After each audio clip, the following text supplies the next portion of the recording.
So there's been quite a revival happening on Twitter, particularly in the photography community, and lots of people have commented asking me to make a tips for Twitter for photographers, similar to the Instagram videos I make. So that's what this is. This is going to be a whole bunch, 10 or more ways that you can get the most out of Twitter as a photographer.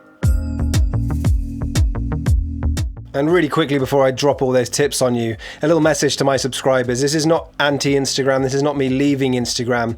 I'm going to be doing loads more content on Instagram. This is just one quick video on Twitter, just to help you get the most out of it if you decide to use it alongside Instagram.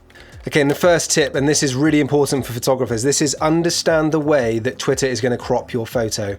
So for example, if you upload one photo in landscape, it will show it in landscape. If you upload that in portrait, on mobile phone it will show it in portrait. On desktop at the moment it will still crop it into landscape. My personal favourite is to upload 3 photos, and the first one is the one that I want to show in portrait, because what it will do, it will show the portrait here and then it will show the others side by side. I'll put an example up on the screen.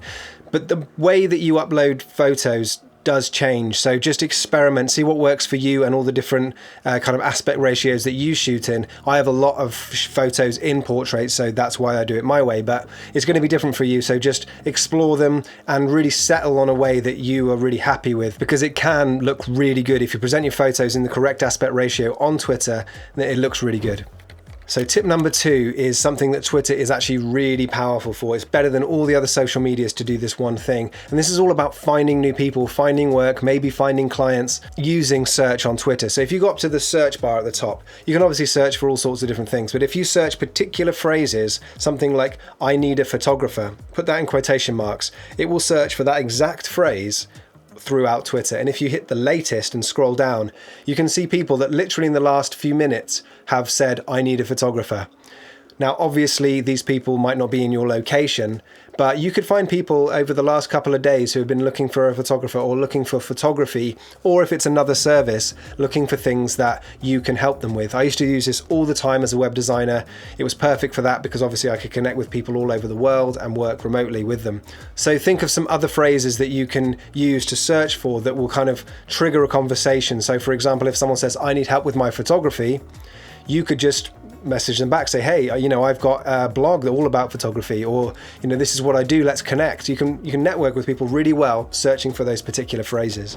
Okay, hashtags on Twitter. Hashtags obviously work just like they do on Instagram. In fact, hashtags, as far as I know, were born on Twitter. I may be wrong, but I think that's the case. But the thing is, the etiquette on Twitter is slightly different. For example, you don't always use hashtags when you're tweeting. If you're just sending out tweets, you wouldn't necessarily fill it full of hashtags. And you do find that people use hashtags a lot less. I have seen, some really big Twitter accounts, filling up their character limit just with hashtags, which is fine. It's obviously working for them. Their accounts are much bigger than mine. But if all of your tweets are just photo full of hashtags, I think that's going to be discouraging for people who you might want to come to your profile and hit the follow button. So I would be using about 3 or 4 different hashtags, things that are super relevant. Think about the things that people are searching for. You're taking photos in a national park, obviously hashtag that national park. Taking photos and you're talking about lenses, bodies, whatever, use hashtags that are relevant to those. But I wouldn't go crazy. See what works for you. It's going to be different for everyone and it's personal preference. But personally, stick to about 3 or 4 hashtags unless you want to really go nuts on a few different ones. Now, the next tip, we've kind of got accustomed on Instagram to posting once a day or maybe once every couple of days. Twitter is very different. You want to be tweeting quite regularly, maybe 3 or 4 times a day.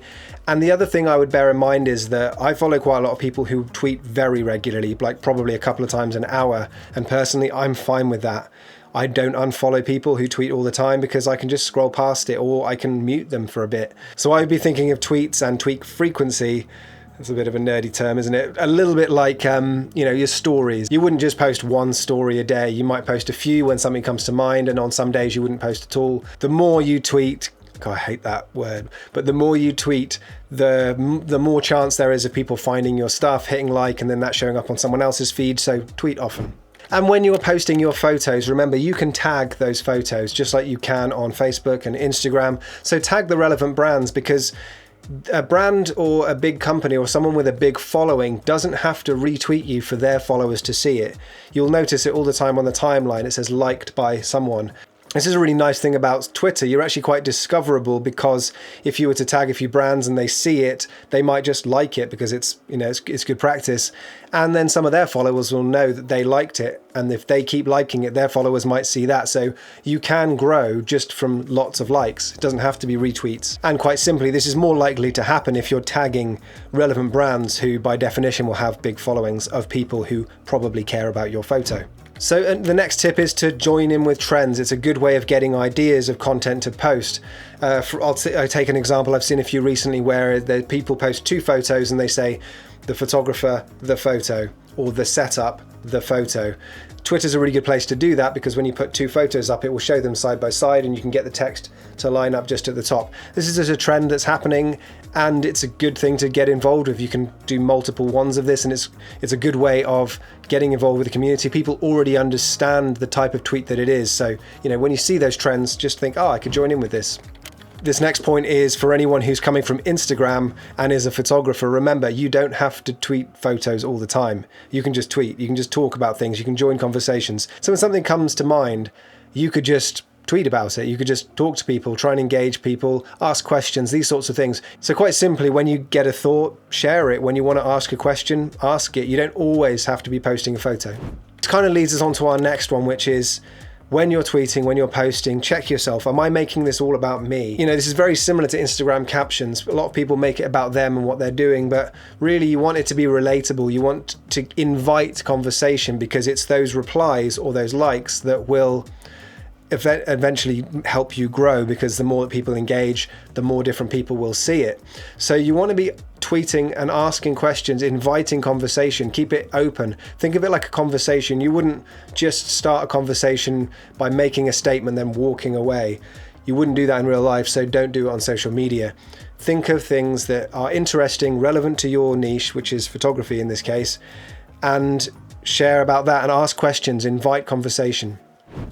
And sometimes when you can't think of anything to say, but you think you should probably post something, it's fine to just scroll down, find a photographer you like, find a photo that you like, and retweet it. You can retweet with a quote and say something about the photo, or you can just simply retweet it.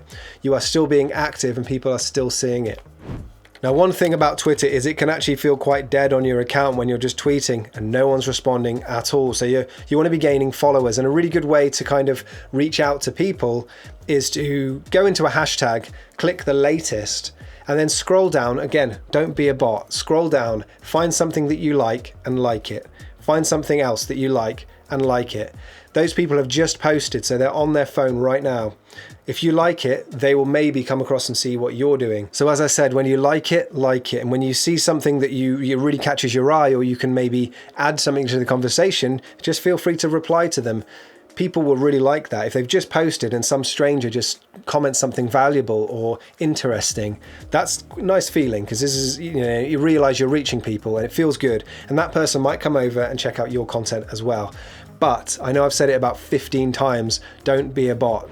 Now, the next point, very relevant to photographers, you need to decide how personal to go. You can share everything on Twitter, just like you can on any other platform. But if you are creating a Twitter account that is for a specific purpose, or for your hobby or for your job, then you need to decide how personal you want to make it. For example, let's say you are a fashion photographer. You're a really good fashion photographer, but 80% of your Twitter feed is just your dinner. It's fine to share pictures of your dinner, but as far as anyone who comes to your Twitter account goes, you are not a fashion photographer, you're a dinner photographer. Now, that doesn't mean that you can't share pictures of your dinner on Twitter. What I'm saying is, be a fashion photographer who occasionally shares photos of their personal life. Maybe it's their dinner, maybe it's something else.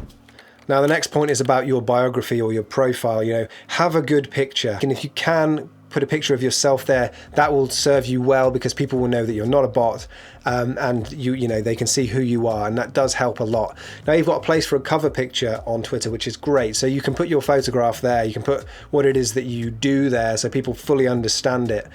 Then when you get to your actual biography, make sure it's clear what you do. It's great to be creative, it's great to be funny, but as long as it's clear in your bio that you do a thing, photography, landscape photography, cabin photography, whatever it is, just make sure it's clear in your bio that that's what you do. And on to the next one. This is one of my favorite features of Twitter, and that is the pinned tweet. really, this is a way of extending your bio so that the first thing that people see, this tweet at the very top, this is great because it means that you can share a tweet that is quite general, that is just kind of represents everything that you do, and then you can pin that tweet. And then maybe further down the line, if you've got something you want to share or a video or something like that, you can pin that as well. You can just keep changing it. But what I would recommend is that unless you have a specific purpose for your pinned tweet, like for example, you're running a competition or a giveaway, you know, make it general, make it so that it's a further extension of your profile and it summarizes what you can do. And so, for example, if you look at mine, you can see that I've got a whole bunch of photos that are eye-catching that I want to represent me. I want anyone who comes to my account to know that that's the kind of thing that I do. I'm going to keep changing mine, but the pinned tweet is a really, really good way to further represent yourself as an extension of your biography to show people what it is that you do. So make sure it's a good one. So I really hope that helped. I'm no seasoned pro on Twitter, so if I've missed anything, feel free to hit the comments and let me know. As I said at the beginning, this is not me moving from Instagram or changing my content. I'm actually really enjoying Instagram at the moment, and I've set up this Twitter account mainly to go with this YouTube channel. So if you want to come and connect, come and say hi on Instagram, come and say hi on Twitter. I'll leave links in the description. If you found this video helpful, hit the like button. If you want to see more of this, hit the subscribe button. And if you do, I will see you in the next video. Enjoy Twitter.